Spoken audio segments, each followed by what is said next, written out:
graciously accepting our invitations to share his insights with us tonight.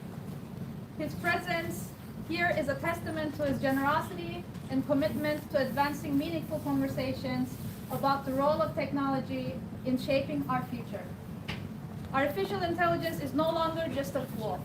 It's a transformative force reshaping industries, labor markets, and societies around the world. It brings both opportunities and challenges, and the choices we make today will determine how AI impacts productivity, equality, and prosperity for generations to come. Professor Acemoglu's work reminds us that technology is not a destiny, it's a choice, one that requires thoughtful leadership and collaboration. I'd also like to thank our sponsors, the incredible Turkish Hub team, and all of you who are joining us tonight. Your presence underscores the importance of these discussions and the power of community to inspire change. As we dive into this evening's program, I encourage you to engage fully, ask questions, and reflect on how we can collectively shape a future where technology serves everyone. Now, I would like to pass the microphone to Demet to talk a little bit about her company. She's also our sponsor and is on our advisory board and has been supporting us since we started our organization. Thank you.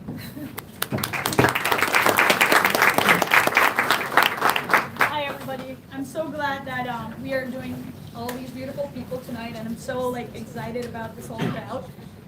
Oh my God, Daron, thank you so much for joining us. We are so excited, and Tim is here too to give a little bit of information about CIC. But before that, I want to talk about Turkish Hub.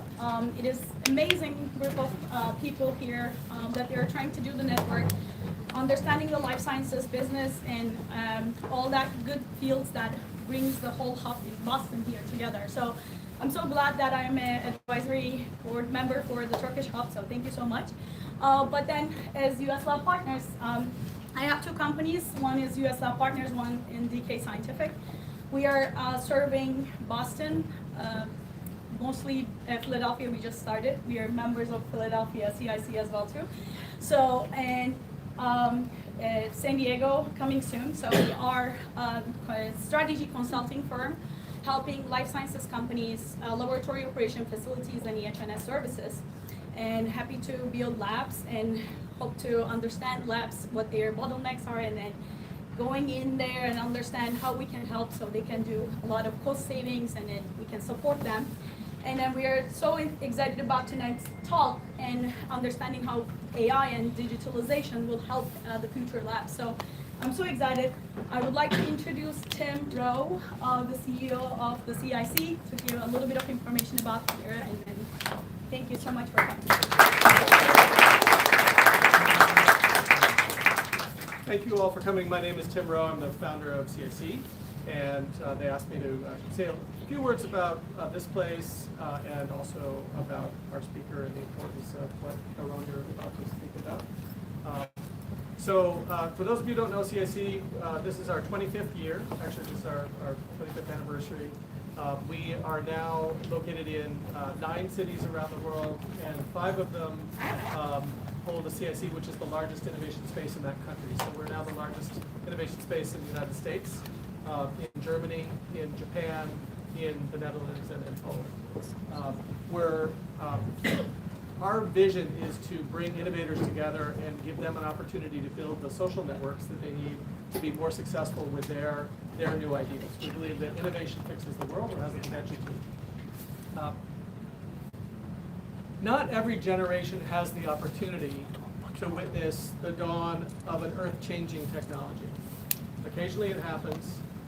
If we were around in the late 1800s, we saw two. We saw the invention of the light bulb and the telephone.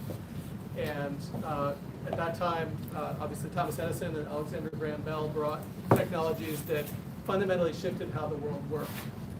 By the way, both of them worked together in a building a few blocks from here in Boston at 109 Court Street. They actually hired the same person to do their patent drawings, which says something about the Boston area as a place where this kind of foundational work happens. In our generation, we're witnessing the beginning of something which seems truly transformative to every aspect of business and life. And we're going to hear more of that from our speaker tonight. I'm going to cite one example that some of you may have missed. There was an article in Nature a few weeks ago where they took patient histories from a number of individuals, including blood tests, doctor's notes, and such, and fed them to a panel of distinguished doctors, and they asked them to diagnose what's wrong with these patients. About 74% of the doctors got that right. They then gave the same information off the shelf to ChatGPT, and about 90% were correctly diagnosed. This is the dawn of something really fundamental. This is not a little thing, this is a big thing. And what that implies in terms of how healthcare or any other field will be pursued. It's just, many of us have been following artificial intelligence for decades. We've never seen anything that has the potential for impact quite like it does today. So this is a really big and exciting opportunity. So you heard a little bit about Daron Acemoglu, if I say that, Acemoglu, something like that. Sorry, my Turkish is poor. But I want to say a little bit more. I think some of you know that he's an institute professor at MIT. Not every professor at MIT is an institute professor. This means you're at that very top level of recognition for your work. He's obviously globally renowned as an economist with his research in understanding the political economy, labor, economics, and the impacts of technology on both of those. Most famously, he did receive the Nobel Prize in 2024. For those of you who didn't know that already, congratulations,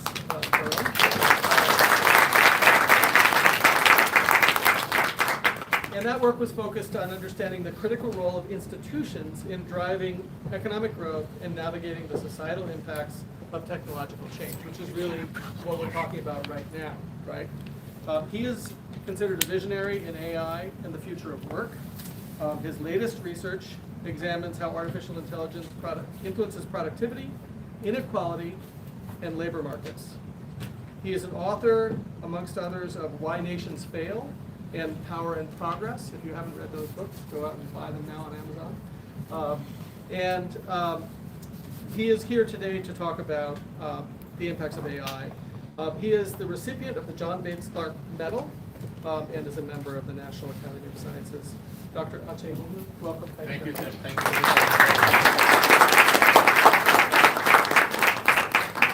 Thanks a lot.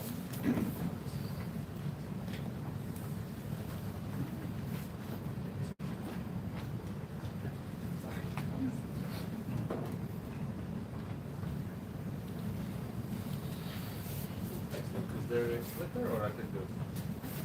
No, I can. From here? Okay, perfect. Yeah. All right, perfect. Thank you. Well, it's a great pleasure to be here, and I'm speaking in English, not in Turkish, right? Yeah. Yes. Perfect. It's a great thank you for Technology Hub. Thank you to CIC and Tim. Thank you to Ercan for organizing it, and to all the sponsors, and to all of you for being here. So I'm going to briefly, or as briefly as I can, talk about AI, and so that I lay the scene, and then we can also have a little bit of time for Q&A. I guess I'm going to talk about the same things as Tim, but my take might be a little bit more cautious about exactly where we're going and how we can actually reach there.